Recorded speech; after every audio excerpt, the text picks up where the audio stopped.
You're listening to Brilliant Breakthroughs Podcast, episode number 6 with photographer Stacy Kaat.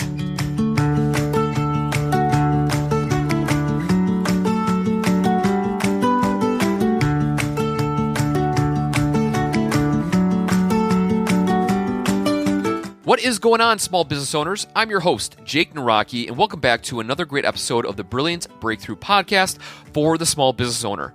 Now, today we're going to be talking about a topic that you probably have not touched on since you started your business. Chances are it's been years since you reinvested or even reevaluated. What is it that I'm talking about? Your profile picture. Your headshot.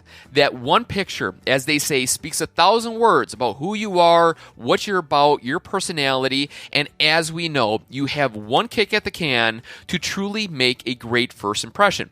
And chances are you haven't updated your photo in a really long time. For me, I'm raising my hand right now. I haven't updated my photo in like 4 years.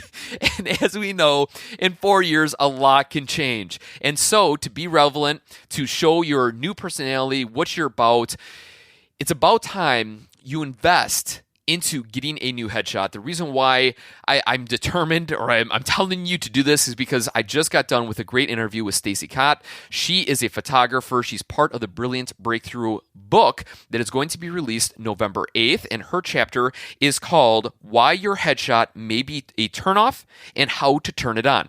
Now, if this is your first time listening, you're thinking to yourself, whoa, chapter, book, what are you talking about? Well, this podcast in particular goes hand in hand with a book that is going to be released November 8th of 2017. That book is called Brilliant Breakthroughs for the Small Business Owner: Fresh Perspectives on Profitability, People, Productivity, and Finding Peace in Your Business. And throughout the framework of this podcast and the book, there are 4 pillars that we are hitting on. The first was profitability. We already completed that with 3 great interviews, 3 brilliant practicing experts that have gone through the trenches, that shared with us some great wisdom on how to increase profitability in our business. And now we're moving into the people chapter. Stacy is obviously the tip of the spear in the people section, and we are really going to focus in on a couple of key topics when it comes to improving and making sure our headshot is a turn on. Because as we know, you want to be memorable. You want to attract the right people. You want to create a great first impression. And of course, you want to make sure that your picture represents your unique personality. So before we get into that great interview, I want to offer you this. As a small business owner, you know that there's a lot of great ideas and tips and tactics and tools and resources.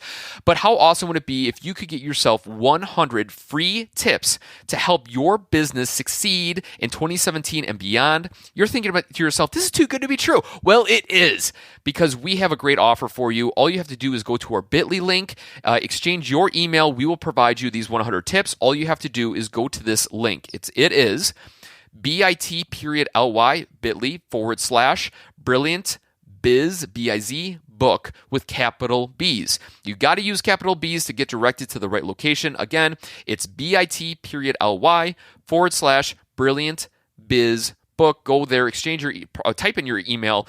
We'll do the exchange for you, and we'll provide you 100 tips for you to have business success in 2017 and beyond. And lastly, too, if you want, we have a free app. All you have to do is go to your app store, Android or Apple. Go and type in Brilliant Biz, B-I-Z, book, and from there you should find it.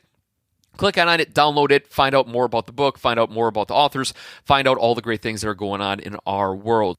One last thing before we slide into the interview. When I was talking with Stacy, the beginning of the interview was kind of full of this alien static stuff.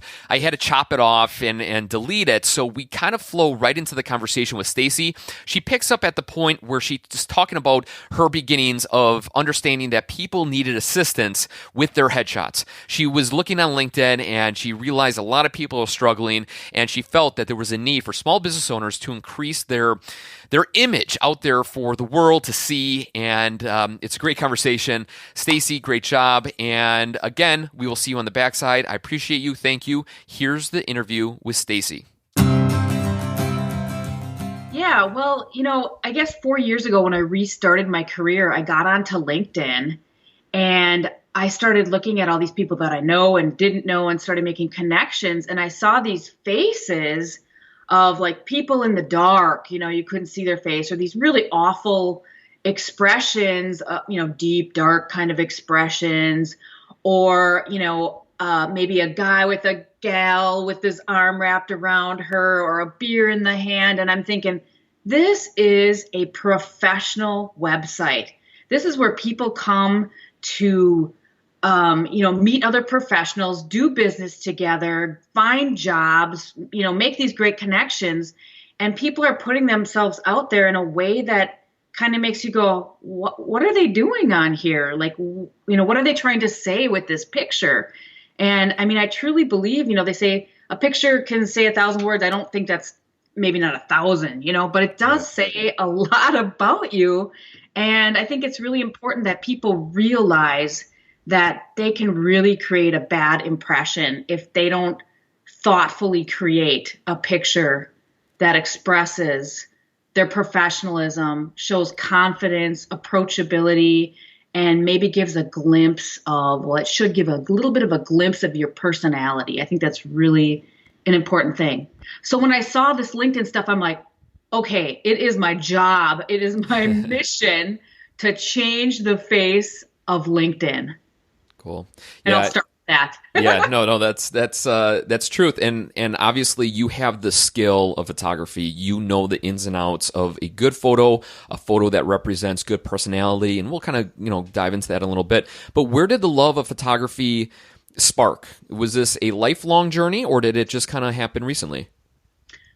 Well, I grew up around a lot of fashion magazines. My mom always had them laying around, and I was a latchkey kid. So I'd come home from school and raid the refrigerator and sit on the couch and watch TV and like look at her magazines. And so I was always surrounded by these images of glamour and all of that, perfect makeup, perfect everything, right, in a magazine. And so I kind of became interested in how people look, I guess. And I actually tried to emulate that to a certain degree, which was really, it's really hard when you're 5'2" to try to be this like tall, skinny model with a big chest and long, it didn't work for me. But for some reason, I did realize there's an importance in how you look, and it evolved, I guess, as I, when I graduated from high school, I went on to cosmetology school, and then I was a hairstylist. And so now I could help other people look good. And for me, it was always about finding your natural beauty, finding something that looked good on you naturally, without color, without perm, without, just the right haircut, just the right shape for your face and that kind of thing. So I guess that's kind of how it started. And then I decided I want to go to art school. I don't even remember why. That just was like, oh, I don't want to do hair for the rest of my life. Let's go to art school. I fell into graphic design, took a photography class. And after I took that photography class, I was like, I just fell in love with the idea that I could create an image on a piece of paper. And wow, you in the darkroom, you'd see it come up in the darkroom, and it just fascinated me. And really, I didn't think I'd ever photograph people. I thought, well, I started photographing nature and all different kinds of things. But what I realized later on is that I have a really strong love for people. And I think capturing their character, their personality. I went on to photograph weddings, and I, did kids' portraits and all that kind of thing for quite a while too. And I loved capturing the spirit of people, the fun, the personality of people. Yeah, that's, obviously we all get drawn to photos, nature, humans, skylines. I mean, it doesn't really matter what it is. When we find that photo that resonates with us, it really connects. And National Geographic, I would say, probably does the best thing of, taking photos of people in natural elements, of people from around the globe, from rich to poor and all different, areas in between. And it's those pictures of people's eyes, or, that woman sitting down and, just, full of dust and, gunk, that we just go, oh my God, that is just an intense photo. And obviously you try to pull that out of people. How long did it take you to grow this craft of pulling out the best out of people? Because obviously anybody can just take a camera and take a photo of somebody, but you do it in a unique way that pulls out more. How did you discover that, and why did you feel it was needed? Oh, that's a hard one. Well, you made a really good comment before when you said it's the people's eyes. When you make that connection with somebody, it's usually through the eyes. And I think I have a lot of background. I did hair for 10 years, and I really learned how to, make people feel comfortable and make people feel good about the way they looked. And I'm losing my track a little bit. No, it's all right. Just like when it came to the headshots and stuff like that, like how, obviously you have a unique way of how you pull out the best photos out of each person that you work with today. But obviously when you started on the path of you want to dominate the headshot space and bring more personality and charisma and emotions out of somebody's face, which sounds really weird. How did you develop that? I know you said for the last 4 years you were doing photography and headshots, but how did you figure out your style and your approach? Well, I think it was an evolution, really. I think it started out as, I can get, cool lighting, cool pictures and doing all that fun stuff like back in college, back in in the early 90s when I was in college. So it started out with cool images, maybe like shapes and lights. And then later on, I think I realized that there was something about certain pictures and people that I photographed that had more emotional connection and feeling. And that's when I started doing things a little bit more documentary style. But then when it comes back into working with, a business person and doing a headshot, there has to be some level of control, to create a shot that has that you can do a lot. I'll do like 100 pictures of you, for example, when I'm photographing you. But what makes that connection is when you lose that, oh my gosh, Stacy has a camera between her and me. And so, I try to take that camera away by having conversation with you, making you think about other things, giving you a comfort level. And then, using my expertise in lighting to do, change the light up to make it good for your face because everybody's different. And then, adding in my cosmetology. So, I am concerned about the details of your hair and your skin and all of that because in a picture, when bright lights are shined upon you, all of those little details really show. Sure. So I think it became like this combination of, the hair, the makeup, the personality, the lighting, and now I have to make you feel like incredibly comfortable with me. Yeah. So all of that is kind of what made me realize I think I had a skill that maybe a lot of other photographers didn't have with all the different background. Sure. And plus I worked for 20 some years as a commercial photography assistant with photographers from all over the place. So I learned a lot about, through different photographers, how to make good pictures. And, for advertising, you have to create a picture that has a connection, emotional connection to help sell a product or a service or a person. Yeah, you do a great job, obviously, and you're truly transforming the industry of headshots. We'll get into a little bit here on what needs to happen for individuals that are listening to this that cannot get in contact with you because they may be from around the country or around the world, and we'll help those people out. But let's talk about the logistics here and kind of the tangible things when it comes to identifying somebody's face. And you kind of give a lot of great references on ideas to kind of keep us pushing in the direction of kind of redoing our headshots or keeping it current and stuff like that. And one kind of quote that you state, which was pretty impressive, you said, according to psychologicalscience.org, it takes less than 6 seconds to form a judgment about you based on your appearance. What do you think about that? You think it's truth? Do you think it's quicker? Do you think it takes a little bit more? You need a couple of other variables like personality? Or do you feel that, that's pretty accurate? Well, I think there's a difference between meeting someone in person and meeting someone online. Okay. So when you meet someone in person, right, you have that, you're close, you get, you have verbal, the physical, three-dimensional, smell, sound, you have all those things that you don't have on a two-dimensional picture online. So, I think judgments are made almost immediately. It's like you're walking down the street, right? And somebody's coming towards you. And do they look friendly to you? Do they have a dog? Do they look like they're threatening? Sometimes you see people that are maybe like a homeless person, or maybe someone who's drugged up, or maybe someone who's wearing a business suit. You see these different things, and immediately it's a matter of like protecting yourself, right? You form a judgment. So in person, it's a little bit different. So online, yeah, I mean, I think you just automatically, it may reference somebody that like, oh my gosh, that picture looks like somebody I know. I can't stand that person. There's that too. But, you can tell if people are clean and neat looking by their style. You can tell if they're friendly or not. You can tell if they look professional. And I think sometimes people just aren't aware of what they're putting out there and how that might feel to someone else, because it doesn't matter what you think of it.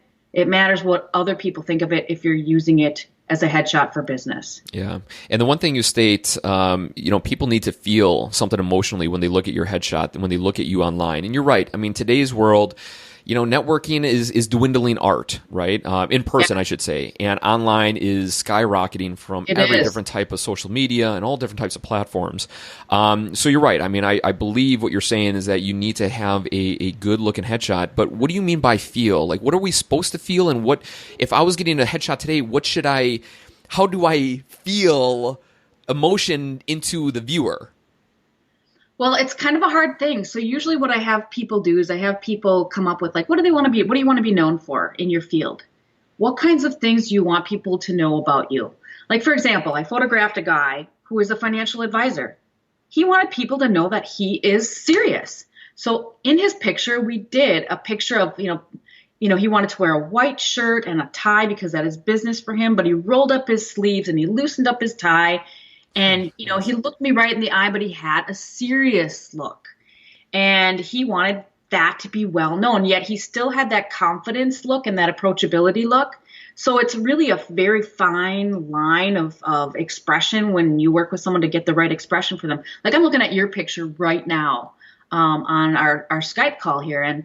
And you just look like this friendly, sweet guy. You have this big, nice smile. Your eyes are squinched a little bit. You look really happy. You look like a very fun loving kind of a really fun guy. Good. And yet you have it looks like you have a business shirt on. So that gives you a little bit of that, you're caring about what you look like. You're very well groomed. There's a lot of great things about that photograph I'm looking at right now that make you very approachable. Cool. Well, first of all, thank you for that confidence boost. I should. I'm gonna take that nugget and that's gonna be my ringtone or something. You're confident, but yet fun. Well, there's one unique thing that you do with your clients. I mean, you try to bring out those emotions, and obviously, some individuals they know who they want to be known for. I think the hard part is, even for business owners or just individuals in the world as it rotates, we don't know who we are. We don't know what we really want to be known for. We're kind of all over the place. One minute we're doing the finances and we're like scraping our head. The next minute, we're catching up on a football game. We're all over the place. And so to ask somebody, who do you want to be, is a really challenging question. What kind of exercise do you have them go through? You have them write down some feelings, right? Well, sometimes, what I think the best thing to do is ask other people what they think about you. People that you know well and people that you trust will give you an honest opinion. What do people think about you? And, and then they can tell you what they base that on. There's something I really didn't realize about myself. It was an exercise that we were doing at this Fem City professional women's group that I'm involved in. And we had to write down 3 things about each person in the room. And some of them we knew better than others, but we, just based on our initial contact and initial conversation, maybe in the first half hour of networking, we had to come up with 3 words that described this person. And almost all of the people there wrote that I was creative or arty or artistic and fun and colorful, and I was like, I didn't really, I guess I didn't think of myself in that way. But that really helped change how I realized how I was being perceived. Yeah. because it was about how people perceive me. And then I had to think about that. I want people to know that I'm creative and arty and that I'm fun. And yet I'm serious about what I do. I take what I do very seriously, but I'm going to make it fun. So when I work on, the pictures that I have of myself and my branding and my marketing and all that stuff, I take my 3 words are actually sunshine, freedom, and love. Those are the words that I came up with through a very extended exercise that I did with another photographer, Michael Cavada from Cincinnati.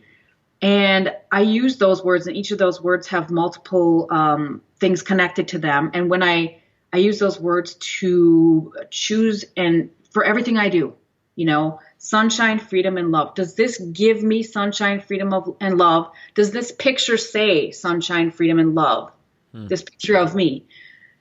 So it is a self discovery process, and there are lots of other exercises that you can do. And if you hired me to help you with your business personality, I have quite a big questionnaire that I have you fill out that gets some pretty deep thinking. That gets you thinking about who you are, what's your vision, your mission, where are you going in your life, where do you want to go, and how does this picture and other things that I can do to help you align with that and help you get there. Yeah. No, valid points. And, to flip the script on you, I'm looking at your photo also. And, you have a signature look. And I say that because you wear glasses, but the glasses are not the regular kind of glasses. I mean, they are the creative kind of, hipster, old school, awesome, funny, classic kind of look that really bring out your personality. And obviously I met you a couple times now and you rock those. You know what I mean? You really use that as a staple to identify who you are, your personality. And it comes a lot through the objects that we all wear. If you wear glasses or not, or what you wear for a shirt and not, and all those different types of things. I guess in today's world, there's a lot of popularity. This is more a question just for your own. I just want to see what your response is. Sure. Like Mark Zuckerberg, or those big CEOs. The big thing now is like wearing the same clothes, and like just a T-shirt and jeans, and like Steve Jobs always wore the black turtleneck and stuff like that. Now, are they doing that because that's their signature, or are they doing it because they're so serious about their business they don't care? Because as you can read through Success Magazine, they say, well, they don't want to waste any, mental power on deciding on what they're going to wear today. They just, go with it. What is your personal opinion on that?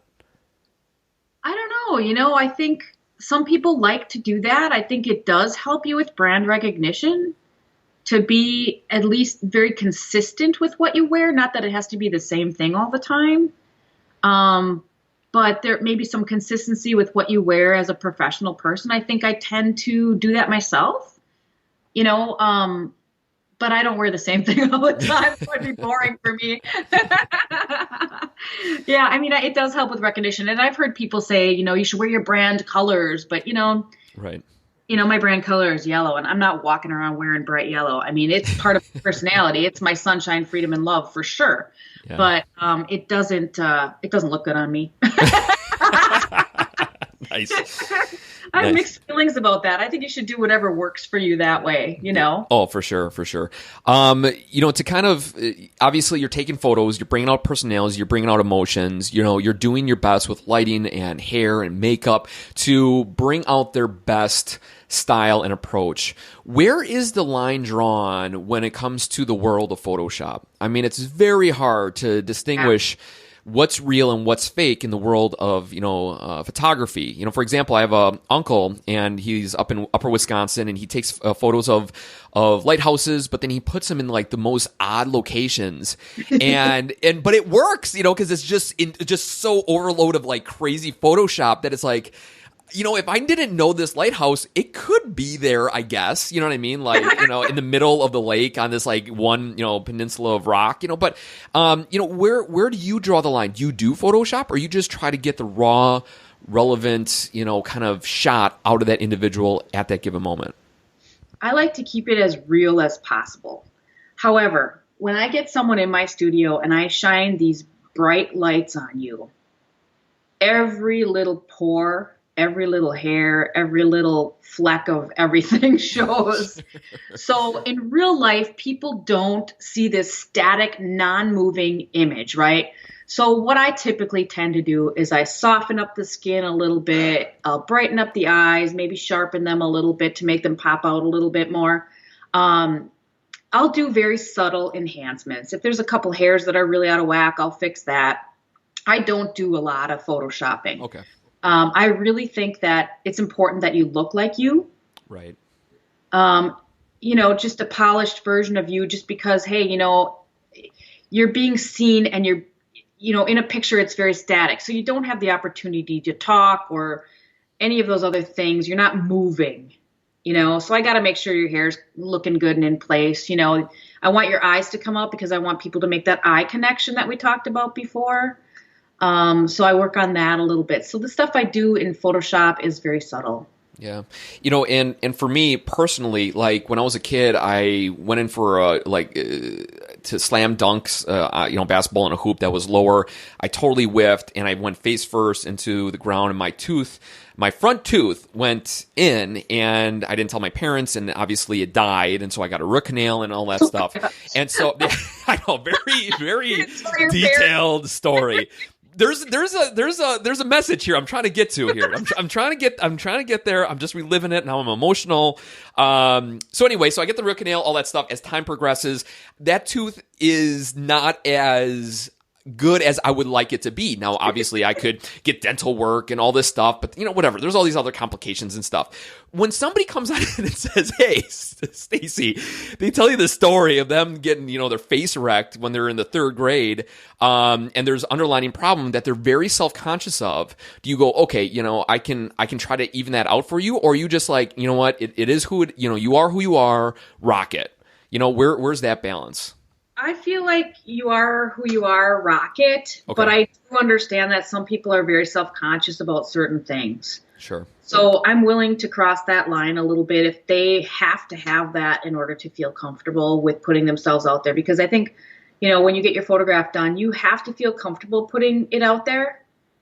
Yeah. And I do go through a process of, letting them I help them choose the picture that they're going to use for their headshot.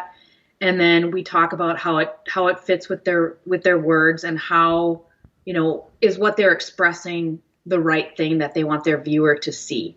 So really it's more about that. But, like if it sticks out like a sore thumb and all the attention is drawn to the tooth or whatever it is, I would say, well, let's just settle that down a little bit. Because in real life, people aren't going to stare at your tooth. And I'm staring at your teeth right now, and they're really white. Well, that was, and the bad part is that was early in this podcasting venture. I mean, we were in Mexico. I hired a photographer and I went off property. My parents thought I was going to get kidnapped and killed and all this stuff. It obviously worked out and she was great. But, it's just one of those things. We all have insecurities. And to kind of piggyback off of that, a mutual friend of ours, Sarah Crowley, she's a personal stylist, owner of Fad Consulting, LLC, author of the Feel Beauty Full, 7 Steps to Allowing Natural Beauty. She says this: people don't see their own beauty. People like people that are comfortable in their own skin.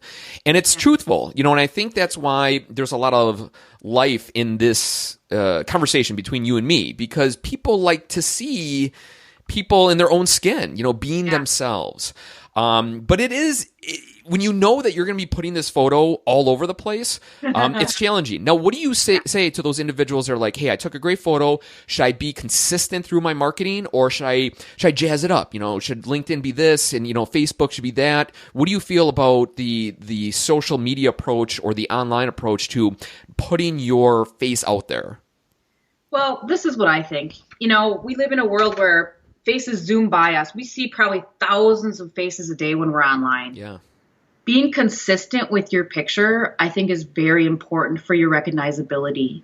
The more touch points you have with somebody, the more recognizable you are when you're going to see somebody over and over again in different places, from LinkedIn to Instagram to whatever. I personally use the same picture everywhere on all my social media profiles and on my personal and my business as well. I know that not everybody does that. I think as long as you're very recognizable, but I think it helps you to be more recognizable to use the same image everywhere. Yeah. No, I think there's value to that because, like you said, everybody is cruising around, and if you can keep on recognizing those same faces, it'll only help you.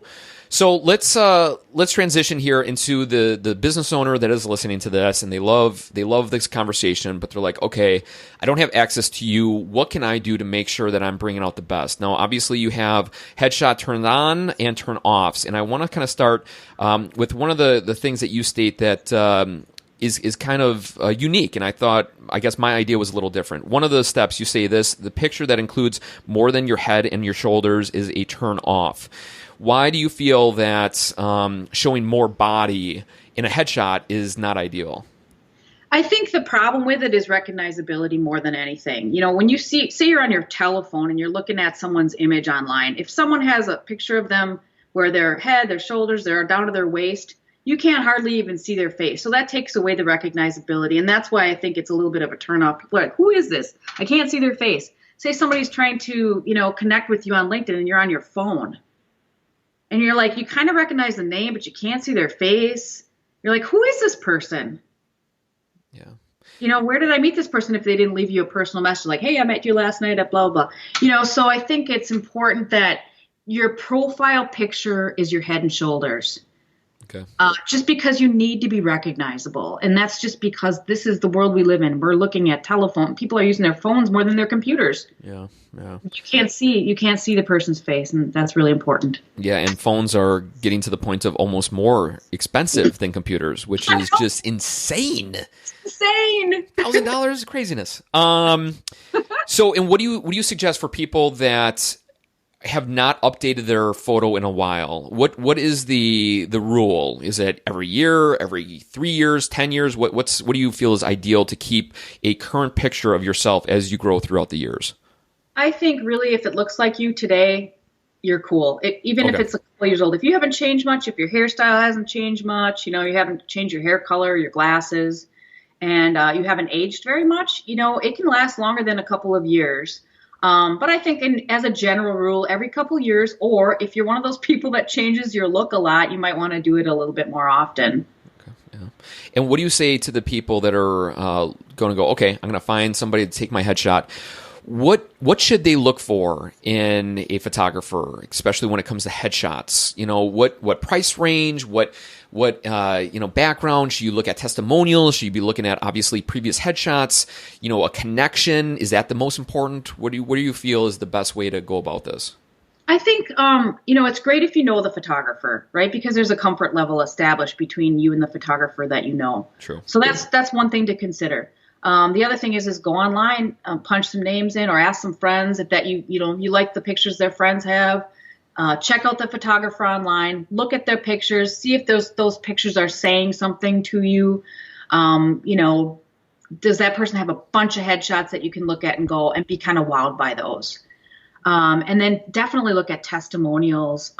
Testimonials are great. And then you can really see what do other people say about this person? What was their experience with this other person? And then call the photographer, see if you can have a conversation with them. Oftentimes I get calls from people and they're like, I want to get in for a headshot tomorrow. And that doesn't work for me because I want to know a little bit more about you.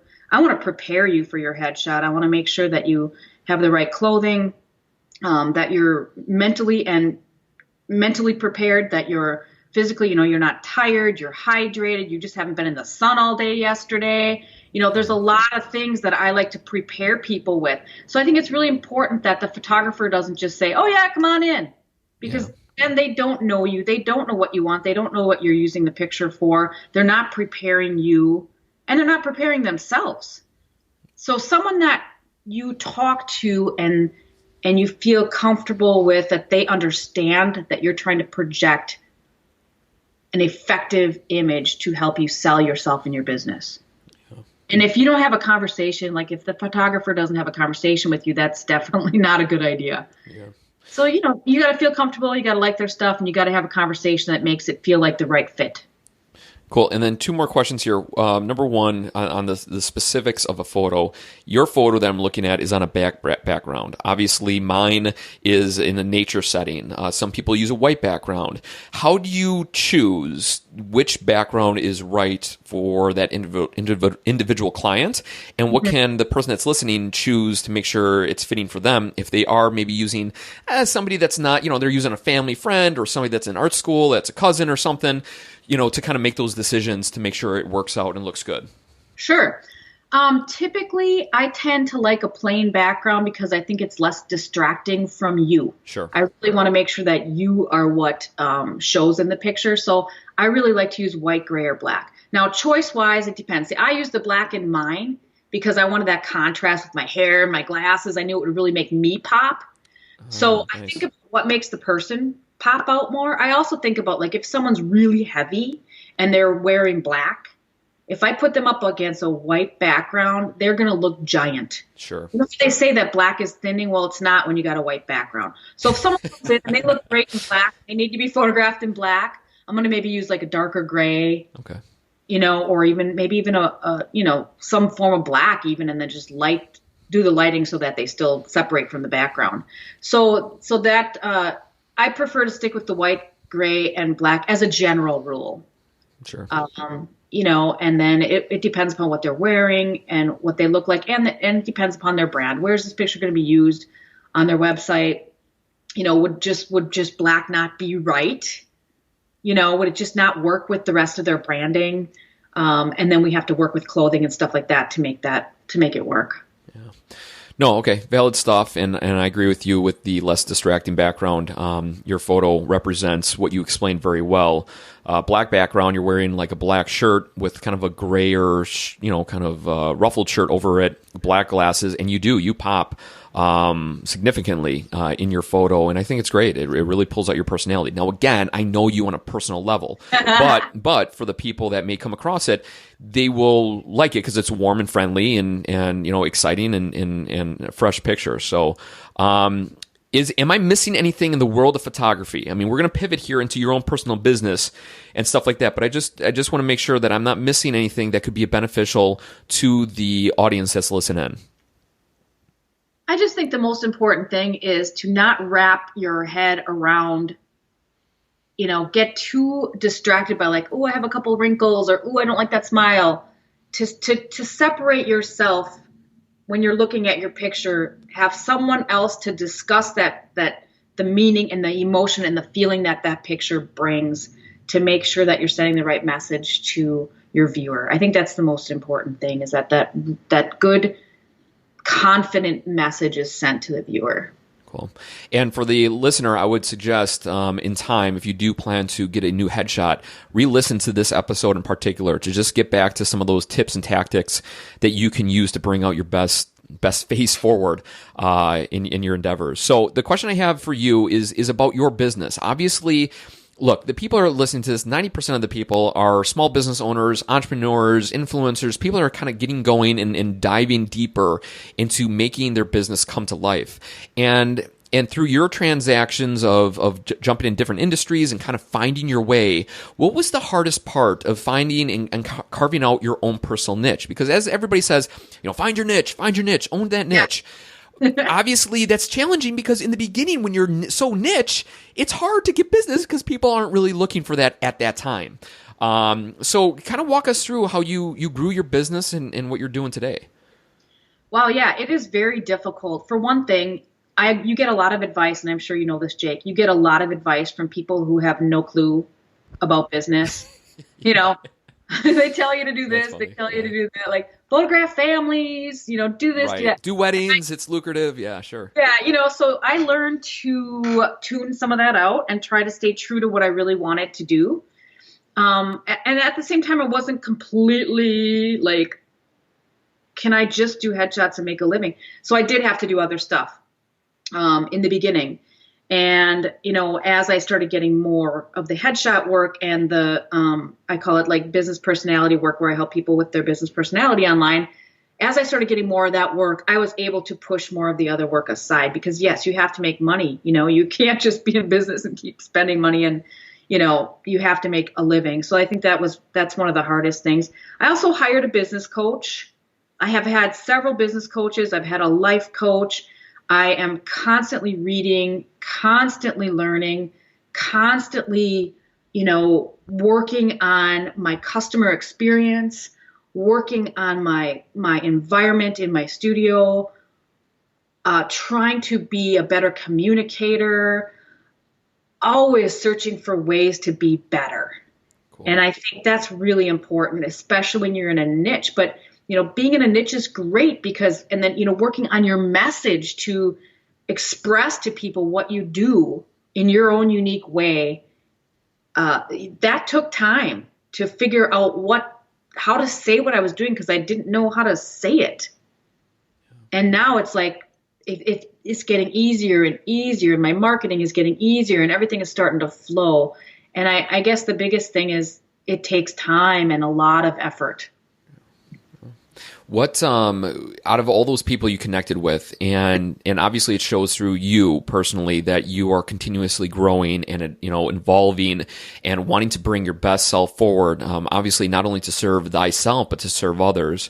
And in that progression, I guess what was I think I know the answer to this, but was there one coach that absolutely blew the doors open to you, or was it just every coach, every interaction that you met was just like another step up, and you just kind of progressed better and better each day? I think it was a combination of things, but definitely Maggie Mongan, I highly recommend her. She's been coaching me for 2 years. She helped me through the worst times of my life. I went through a divorce, and I went through the death of my mom, and I was going through that. That had all happened before I met her. But having her be understanding on the spiritual level, and there's so many levels of understanding, and the way she helped to guide me through that process. And I think part of my struggles were those personal struggles really affected my business too. And it took me longer than maybe somebody who didn't go through those things. I don't know, maybe not, but definitely that having a business coach was like the number one thing that helped catapult the business. Good. And how do you bring your best self forward? Obviously, when you're working with your clients, you need to be comfortable. But for you to do that, it's not easy just to be like, oh, I'm going to be comfortable so then they're comfortable. I mean, you need to really work at it. And also too, as you said before, you're preparing the customer to make sure that they're not in the sun and all those things. You're prepping them, but also you're prepping yourself. I mean, you have a big morning or afternoon with a client that's going to be there for a couple hours to get that perfect shot. What do you do to make sure that you're bringing your best foot forward for yourself and for them? I do my best at trying to get to know them a little bit beforehand. And, I go over things in my head, like, what am I going to do? Like once in a while, I'll have someone call me that I've never met before and I've only had a phone conversation with. And so when they come in, I just have to be prepared, ask them some questions, make sure they feel comfortable. Are they hungry? Are they thirsty? Do they need anything? And I show them around the studio, and I guess I'm really down to earth, so it's not that hard for me to establish a comfort level with people, but I definitely prepare myself mentally. I got to be well rested. I got to have everything set up and ready and feel like my place is clean. And, when people walk in, I want them to be wowed. Cool. So yeah, but it's actually really not that hard for me to make people comfortable. Sure. And what is the hardest thing that you have gone through in the progression of continuing to grow your business and reach out to new people and to kind of keep on, beating that drum of bringing in new customers in through the door? Oh, I think can you rephrase that? Yeah, just the hardest part through the progression of bringing in new customers. Was it a lot of self-reflection on exactly your marketing plan? Was it a lot of understanding of who you are and who you want to bring in? Was it a lot of internal battles between what you wanted to bring to the world versus what was going on internally of saying, well, it's not going to work, and all those different types of internal chatter that we all kind of go, that we have kind of swirling in our brain. Yeah. Obviously, you've gone through a lot. Divorce, you lost your mother. I can only imagine, the mental chatter that was going on during those times.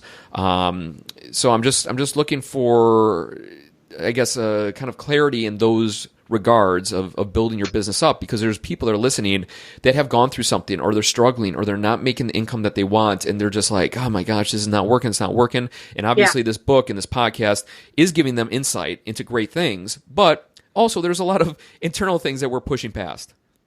I agree. I think, you know what, there's a lot of struggles, but internal struggles are one of the most difficult, because sometimes we think we're not good enough, that we can't charge what we're worth, that, or what we think we're worth. I guess the financial part it was like the financials and the inner chatter. I guess those would be the two most difficult things.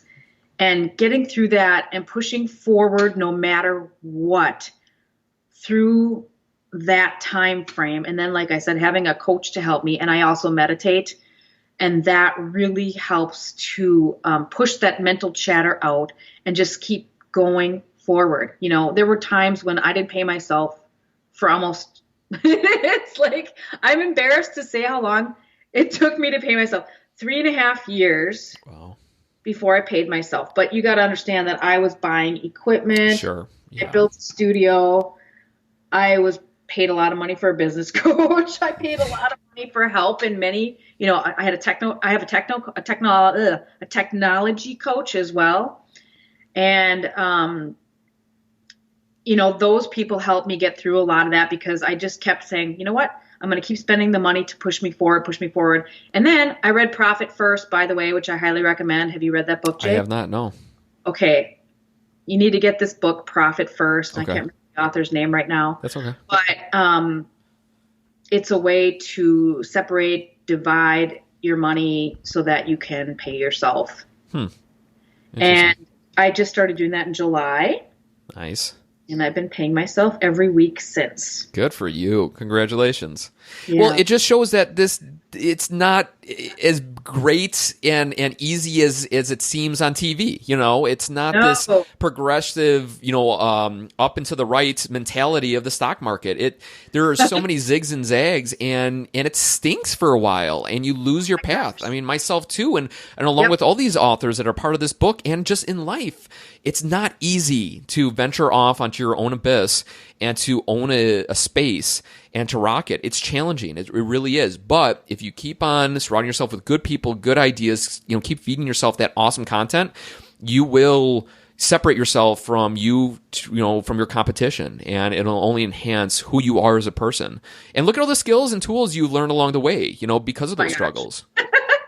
Yeah, you missed the phone call last night for the group, for the author group, and that's okay. I mean, you get to listen to it online, but we are going to be marketing kings and queens here with all this stuff. We have so much to accomplish.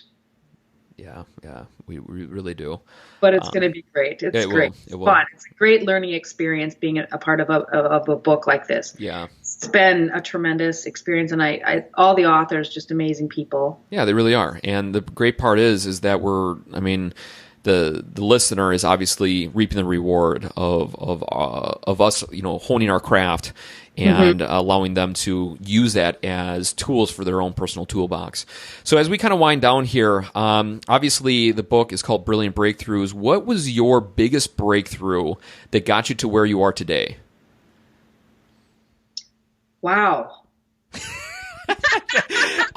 Just for the audience, there is no preparation. Like, everybody asks me, Jake, what are the questions you're going to ask me? And I'm like, I don't tell anybody these questions, because I really want the raw self. And so it's funny when I know a question is coming up, and I'm always like waiting. I'm like, they could either jump into the pool really quick and just like answer it really fast, or they just go, whoa, okay. My biggest breakthrough, I think, was, what I think it was, is realizing that you can do anything if you put your mind to it and don't get off track and distracted by listening to the chatter in your head and all the crap that other people tell you to do. Keep your focus. You can do it. Cool. Yeah, I heard a quote today to piggyback that: focus plus time equals genius or greatness, whatever you want to call it. And it's true, you got to keep your eye on the prize. And why not you? Why not us? For the whole audience that's listening, why not us to create an awesome business that we love? Yeah. And live the life you want. Live totally. the dream you want. There's nothing stopping you but the chatter in your head, and learn to say no to all the other crap that people throw at you that you don't really want or need. Yeah. And I just want to say I honor you because obviously of the things that you went through personally, but also you are carving a cool path for your daughter, right? You have a daughter? Yes, 18-year-old. Awesome. And, she is watching you from afar. And even though she's in her own world, I can imagine that she's peeking in and seeing what you're doing. And to have a business that you're proud of, a business that you love, I know that she's only going to reap the rewards, and to understand that she is capable of more too when she sees you as a leader and a teacher. So I appreciate that in you more than you would even know as coming from a father of 3 young kids. So you're pretty awesome, and I appreciate you taking the time for joining us on this episode. Stacy, how can people find out more about you, look at examples, see what you're doing, and get connected? My website is a great place, www.stacy, STACYKAAT.com. And then I'm on Instagram, I'm on Facebook, I'm on Google+, I'm on Twitter, Stacy Kaat Photo if you look me up. If you Google my name, you'll find me all over. Cool. Awesome, Stacy. Well, I appreciate you, and till the next time we connect. Well, Jake, thank you so much for having me on your show, and I believe that you are a fabulous role model for your children as well. Thank you so much for having me. I greatly appreciate it. Thanks. It's been fun. Thanks. Have a great day. You too. Thanks again to Stacy for coming on the show and, of course, giving us some wisdom in the world of a headshot, the world of profile pictures, of how to bring out our personality, how to find the right person, all that great stuff. So hopefully that inspires you to maybe do a little refresh in your own personal headshot or profile, whatever you want to call it. So with that being said, I appreciate you guys for taking the time. If this show provided some value for you and your small business, please head on over to iTunes and leave a review for the show, and make sure you hit that subscribe button. It'd be greatly appreciated. And if you know of another small business owner that could use some guidance or help, or you feel that this show would fit their needs, please share it with a friend. That's the best type of advertising, as as a business owner, to go on out and to reach new people. So with that being said, I thank you. You want to connect with us? Again, go to your app store, type in Brilliant Biz Book, B-I-Z, of course, book, and download it for free. Check us out. Find all that fun jazz. And of course, if you want those 100 free tips, head on over to our bit.ly link, bit.ly/Brilliant Biz Book, all capital B's. And until next time, keep on being brilliant. Do something freaking awesome in your own personal business, and go out there and serve the world with your own business, your message, your branding, to make an impact on somebody's life today. We'll catch you guys later. I appreciate you. See ya.